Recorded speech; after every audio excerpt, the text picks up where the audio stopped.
This week on Rockstar Superhero.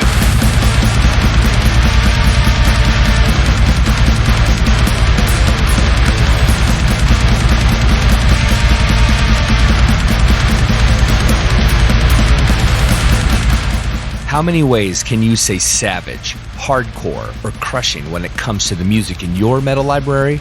Well, Mastiff commands all of these descriptives and more. They might as well be the canine head of Cerberus, the three-headed guardian of hell, because their music takes you deep into the abyss by way of its dissonant and powerful riffs. Mastiff is just one of those bands. Man, when you hear their music, the first words out of your mouth will probably be, well, of course. Phil Johnson, the rhythm guitar player of this powerful musical unit, is one of the kindest, sweetest men I've ever met while doing my show. It seems to be commonplace that the nicest guys in the music business are the purveyors of the sludgiest, angriest music on the planet. Perhaps it's because they have nothing to lose. Only time will tell. This is my interview with Mastiff, the no posers allowed lo-fi UK hardcore metal act on the Rockstar Superhero Podcast.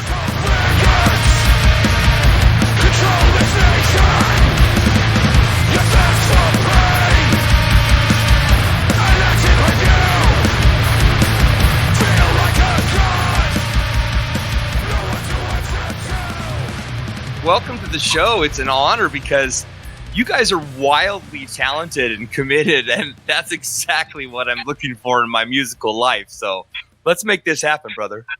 Yeah, let's do it. Yeah. Well, let's just jump right into the obvious questions. I know you get asked these every time, but I have to start somewhere. So by all means. Yeah, what inspired you as an artist, and what was the trigger? What was the thing that got you going? In terms of in this band, or just playing guitar in general, or playing guitar in general, but the band as well. Just want to get a little bit of history about you before we get into the album. Yeah. So I guess I'm a very honest person. So yeah, I love it. Lack of ability on the drums led me into playing the guitar. So because I always liked, I love really heavy, awesome drummers, but I feel like that's the most difficult part of heavy music in general. So I gave it a go, and I did lots of kind of fake thrash, and then kind of gave up the drumsticks. And then I've always had guitars, but just sort of taken that one a little bit more seriously. Yeah. I would have actually loved to have switched with you. I started playing drums when I was 4 years old, but I've always wanted to learn guitar, and it seems impossible to me.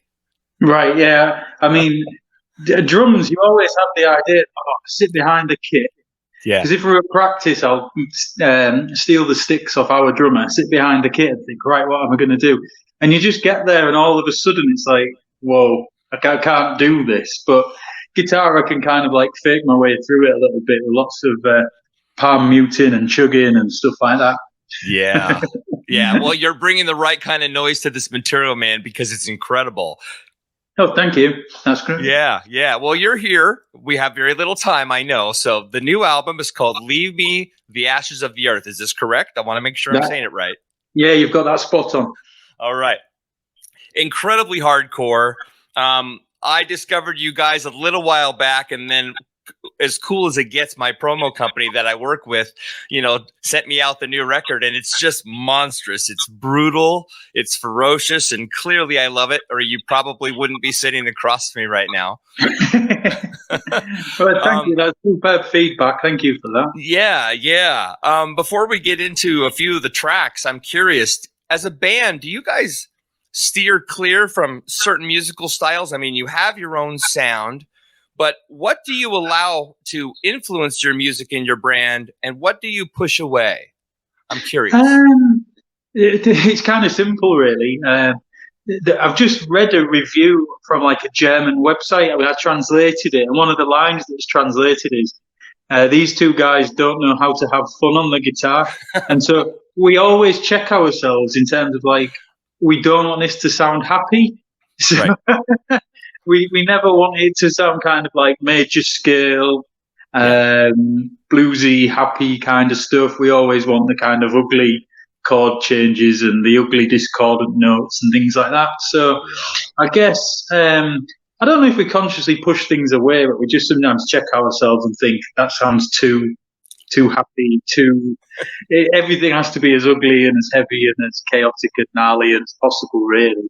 I don't think any of us are mega keen on kind of like although some of the bands that do it are awesome, they kind of like the rocky swing beat kind of thing. I don't ever see us going down that road. It just doesn't fit with what we do, because I think if you go with those tempos as well, it's just kind of too happy again. It's a bit too rock and rolly, and I don't ever really see us going down that path. But we embrace all kind of extreme heavy styles. We love kind of like grind, and we love hardcore, thrash, death metal slams, breakdowns. We like all of that kind of gnarly stuff. So we like DB and sort of like, and even some chunky like kind of two-step beats. But that's where we go. I think the big thing is always we don't want to sound like a happy band. We're all happy guys. Trust me, you don't sound like a happy band. Yeah, that's it. It's awesome. I love it. And typically, I mean, yeah, you seem like a very happy guy. I'm a very happy guy. I think most people in the world are happy, but there's something important about having an avenue, right? I want to be able to walk down a street and feel this level of intensity, and it's so rare these days. You don't hear bands that really, really represent something brutal and ferocious and in your face, but there's this cool pulse to the whole thing that I just think is killer, man. I think some of the current bands, and I liked some of them, but everything's so precise and so kind of like, with the 9-string guitars and like the whatever tuning that. I mean, we tune low, but Jam, the other guitarist, he sort of said, because I bought I traded for an 8-string guitar and I was trying it, and they do sound heavy, but they sound kind of like sort of artificially heavy. Yes, they do. So I play a 7 at the minute, which is, definitely not like purist type thing, but lots of the bands at the minute, I think it is incredibly heavy, but because it's also accurate and precisely recorded and stuff, I think maybe some of the intensity is lost a little bit.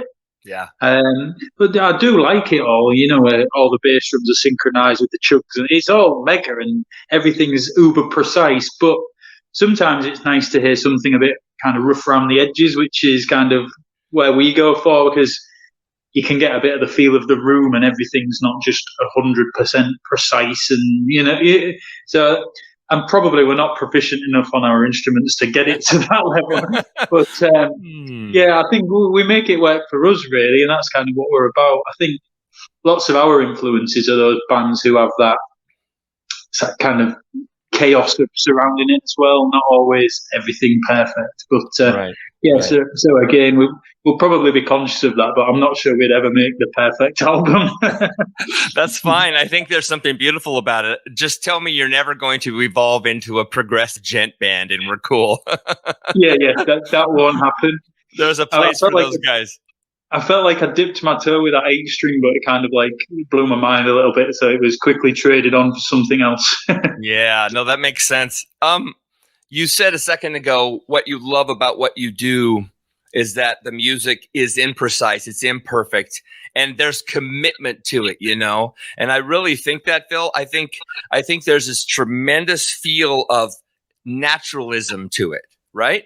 And I've heard that this album, or maybe every album, has been recorded in single takes, and I'm curious if that's true. And if so, did you record the vocals at the same time? I mean, was Jim singing along with you? I'd love to perpetuate this myth because I think it'd be awesome. But we spent a little bit longer on this album. The previous ones were done pretty much as you said there. All of us in a room with even the vocal live and maybe a bit of overdubs done afterwards. Yeah. But this one, we thought we'd push it that next level. So the process was drummer, guitars and bass all together. Gotcha. But we were using something called a load box, which you send your signal from your amplifier into the load box. Then it goes into the desk in a studio. And then Joe, who was the guy that produced the album for us, he sends that back to headphones. So you're kind of playing live, but all the signal is going into the desk. Right. Which meant that it was all done live. The drum takes are live. There's nothing, there's no real trickery around anything or anything like that. It just allowed us to like build up the sound. So in the past, some of the records, they've still got that rough around the edge feel, but they've got maybe a little bit too much where we felt that the feedback might detract from a certain part of a song or a certain riff or a certain nuance might quite be coming through correctly. Right. By doing it this way, we could still get that live feel. There's, eye contact in the room. Everyone's in it together at the moment. But we could then go back on top and layer up another track of guitars and then another one where we actually recorded it live in the room with feedback and record and all that noise and craziness. So we could kind of like blend in that rawness with something a little bit that kind of like allowed the riffs to come through as we wanted them. Whereas in the past, it's kind of like one take, let's get it done.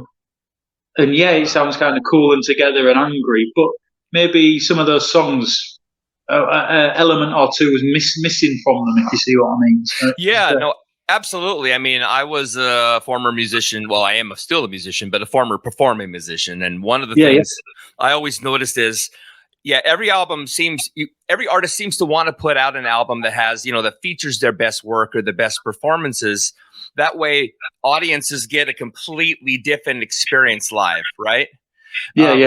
But what I love about this perspective, the way you used to do it is super cool. It's very punk rock, But this new album, it explains why I dig it so much because, you can tell it's been layered and it has so much sonic. It pushes so much air. Does that make sense? Yeah, there are some really big parts on it. Yeah. When it's all hell for leather, it's kind of madness. But then if you just slow it back and some of those slow riffs kick in, the last track called Lung Rust, I sent that to a friend just as we'd recorded it.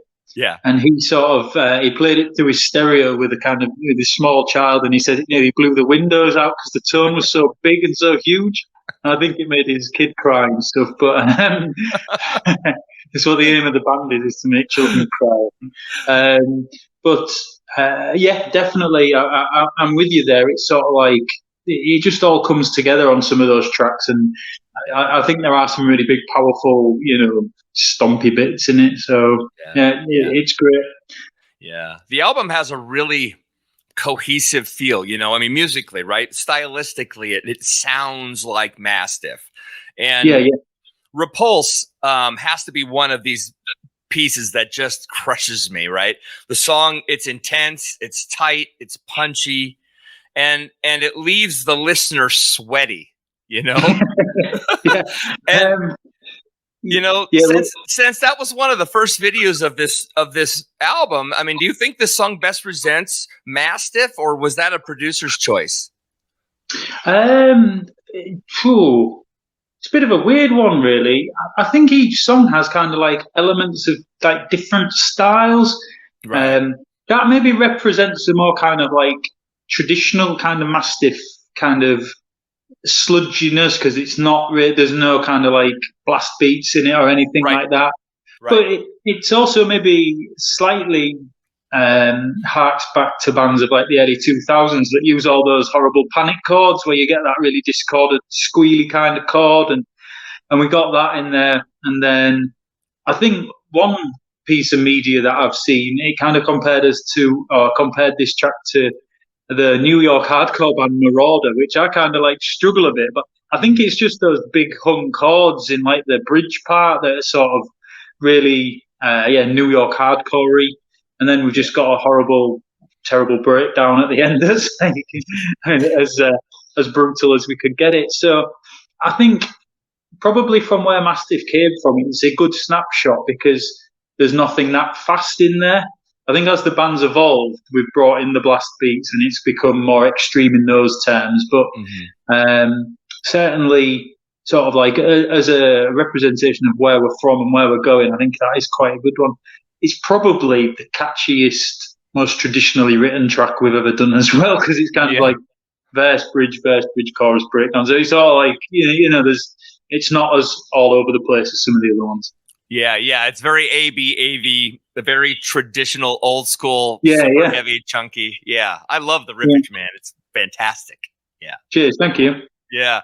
After a few listens, though, I listened to the whole thing over and over, actually, 3 different times. And how are your ears now? Are they okay?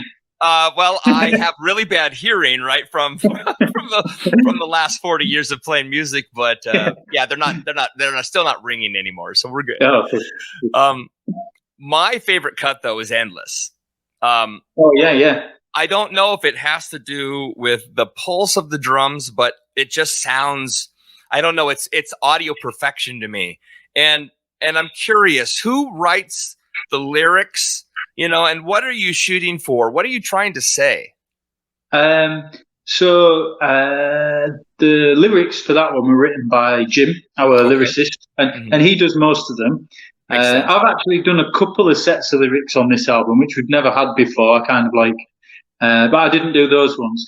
It was written about quite a personal kind of set of lyrics. I don't know if they applied to him personally or not, but it was the idea of where kind of like someone's used as a bit of a pawn in a kind of relationship or something like that. So it was very personal, really. So some of the lyrics on the album are really personal and cathartic, whereas others are more of a comment on kind of like the world. Right. Maybe a little bit more political. The lyrics to Repulse I wrote, and they were more from a political viewpoint about just how kind of like, ruined we all are because of the leaders of our countries and things like that. So it was a song of despair, whereas there are others that are more kind of, personally driven and about, that cathartic release of, anything people are going through. But it's been quite cool, really. We've it was probably more, because we had 5 days in the studio rather than 2, which we would normally go with, we could kind of like sit around, throw ideas around a little bit more. Oh, this would sound good over this bit. So I think everyone chipped in a little bit more. And Jam, our other guitarist, he kind of wrote the lyrics for the opening sort of intro track, the slow, doomy thing. So everyone's had a good input, I think, in a more mixed way than ever before. Wow. So are you telling me, you just said 5 days, are you telling me you did the whole album, production, mixing, everything in 5 days? Yeah. It was mixed after 5 days. Good Lord. Then we sent it to James Plotkin, who, if I'm honest, I didn't really know his reputation or anything, but a couple of the others in the band were really into some bands that we'd mastered. And then he did it. There was like a 2-week turnaround time, but in terms of our input into it, it was all done in 5 days.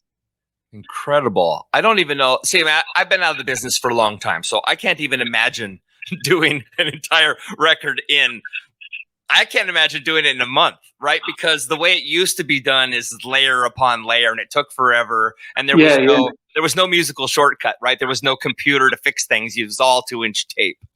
Yeah. Did you do this on tape, or because it sounds really analog? It's done through a computer. Okay. I'm not that clued up on how it's done. It was digitally done, but I think you can get.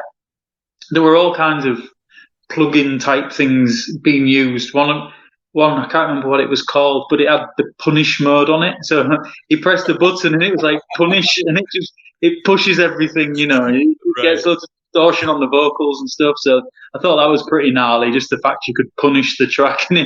Yeah. I would be absolutely kind of like useless in that kind of tape environment. I think I'd get the nerves going and everything. So yeah. It's a terrifying thing because you have to be so prepared, so overly prepared, right? You can't just walk in and do a thing unless you're, I don't know, a god, Yeah, that's not us. I don't think we'd ever claim that we're kind of like, we're not. I don't classify myself as a musician, essentially. I'm a guy with a guitar that gets away with what I do. Yeah. Well, I want to ask you one more technical question. You had mentioned you guys, ran a line to the board and then, you got a signal back. So you get this live feel, but they had a clean track. So I'm assuming you're reamping then.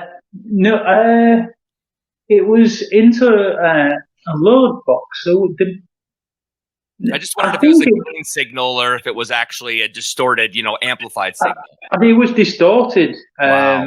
Yeah. It was. I can't remember what amps we were using. I was using an EVH 50 watter.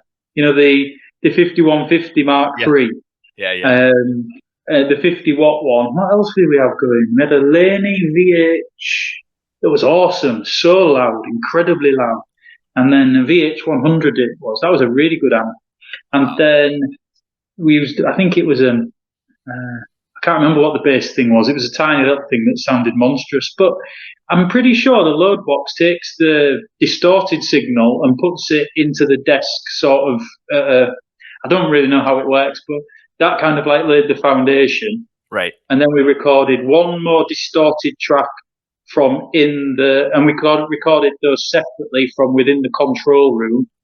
And then we did another track in the live room, standing in front of the amp, getting the feedback, doing all the mad stuff. So we had like 3 to blend in. Seems to have worked quite well. It's created a really good thickness to it. Yeah. What's interesting about music and bands is everybody, there's a type, right? There's a personality for every type. There's definitely a drummer type, right? There's a drummer personality. There's a lead singer personality. I know you know where I'm going here, but when we started this out, you said, I'm a rhythm guitar player, but do you feel that is part of your personality, or do you play as a rhythm guitar player because you're in Mastiff? You know what I mean? Like, do you secretly long to be the lead guy, or do you love your role? Yeah, I love just kind of like the nuts and bolts. I love sort of fitting in with the drummer as well. Yeah. Because rather than being a guitarist, I feel like I'm just another part of the rhythm section. Right. Because quite a lot of what we do is sort of like chuggy, palm muted stuff. And so when that kind of like synchronizes with the bass and the bass drum, I love that. That's the kind of, I really like that. That's how you get that air moving, especially live, when you've just got that thud of the bass drum, a drop A guitar, chugging, and then the bass as well. So I don't really crave the limelight, and we don't do solos really. It's probably an ability thing, but it's just sort of. I always think I'm not really that bothered about what I'm doing. I don't mind if it's hard or easy, as long as it makes a really good song. That's the big thing for me. As soon as someone is too interested in their part, or that's the part I want to play, if they're not thinking about the song, I don't think that is ever a good way to go. Yeah. I prefer to think about the overall effect of the song. Sometimes the simplest thing can have the biggest impact, especially when you do it live. So. Yeah. No, that's absolutely spot on. And you can tell that you have the drummer mindset up here, because your focus is on the rhythm. It's on the space, right? And keeping it simple, but keeping the pulse. So that makes a ton of sense. Yeah. I love that. Are you guys going to be going out on tour soon? I mean, COVID is obviously kind of ramping back up, and there's a lot of people pulling themselves off of tour cycles. Do you guys have any short-term or moderately long-term plans? We played a really good fun gig just on Saturday ago, and I think people were really ready because it all went mental. There was crowd surfing and mosh pits and circle pits and all that kind of stuff. So that was really, really good to see, and kind of a reminder of why we do it. We've got a hometown gig coming up, but it's not always the best city to play in, so we don't play that often. And then in October, starting on the 26th, we're doing a 6-day tour with a really cool black metal band from London called Calligram. Okay. And we're kind of like pals with them. So we're starting off sort of in the south of England at a seaside town called Bournemouth. Then we're playing London. And then we're going to Manchester, Edinburgh, and then Nottingham, and then Sheffield. Wow. So we're hitting some of the pretty big cities. Yeah. It's the longest tour we've ever done. So we're renting a van. We're going to kind of, have a good go at it, really, I think. So, yeah. And then there are some plans further afoot that I can't mention for around January time, but they're quite exciting as well. But I can't sort of go into that at this stage. I understand. It's not all confirmed or anything, but it's quite interesting, really, because we're all kind of like, we've got responsibilities. Some people in the band have got kids, others have got responsible jobs. We're all kind of cracking on in the age department. So signing to E1 and having this album that's going to get a bit of a bigger release, we've all kind of said we'll put a bit more in and, do some runs of dates. I'm a school teacher, so I'm currently on our summer vacation, as you'd call it, I guess. But it starts up again next week, so the gigs I can play, sometimes I can't do certain things, so it doesn't work out. But so October, I'll be quite excited for that. We get a week break at the end of October, so I'm going to use that and go on 6 days on the road. So looking forward to that.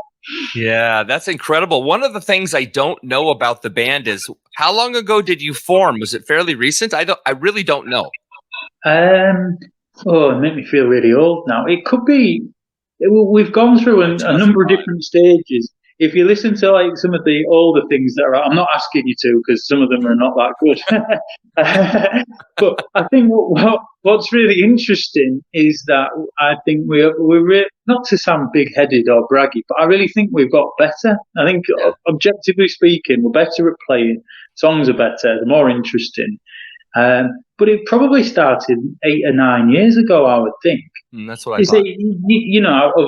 What happens in cities, people play in bands and then you disband and then someone else comes to the band. And there's always these kind of like intricate kind of backstories to it all. But as Mastiff, we probably started about 2012, something like that. And then we've had different bass players, different guitarists, drums and vocals. Drums and vocals are the only ones that have remained a constant. Wow. I've kind of come in and gone out of it at certain times, but I think it's probably as healthy as it's ever been because we're kind of all of the same mindset for not happy music, nasty, gnarly music.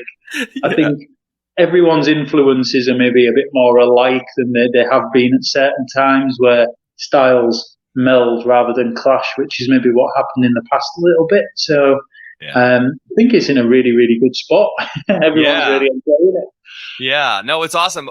Something you just said that's intriguing to me as a school teacher, it makes me think that, of course, you're in Mastiff because you need a way to get that energy out of your system, right? You need something heady.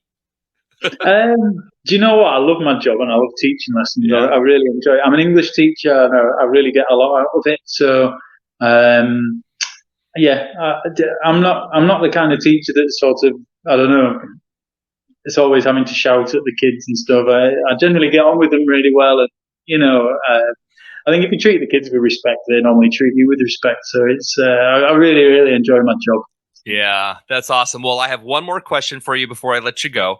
What would it take for you and what you believe the band feels for Mastiff to have had a successful career, for it to have mattered, to be worthy of being remembered? What would it take? Do you know what? This sounds really smug, but I think we've kind of done it. Nice. We've got signed to. We don't have any kind of like false hopes of making tons of money and having a house in Malibu and a Corvette on the drive and stuff like that. It's just the fact we've made a really, really good album. For me, it's always about the music, and I feel like we've made a really, really good album that I would listen to from another band. Yeah. We've been signed to a pretty cool label. We've made some good videos. We've played some good gigs. We've had a lot of fun. It's when you. I always think of it as when you're kind of given some recognition for your hobby.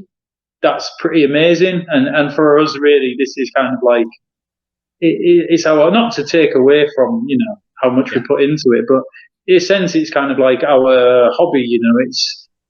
you know, when you're 37 and some of us in the band are older than that, you can't really be a Henry Rollins anymore. And it's everything, get in the van and 3 gigs a day and all of that kind of stuff. Yeah. So just to be recognised for something that we do as a hobby, that we enjoy, that we use as a way to keep a friendship between 5 guys as well. Really, it's just it's awesome to be doing stuff with your great friends. So for me, that's that. And the bucket list stuff, I don't know. Play a massive big arena when it's full of people. You know, like a 2,000 seat place. Yeah. Kind of.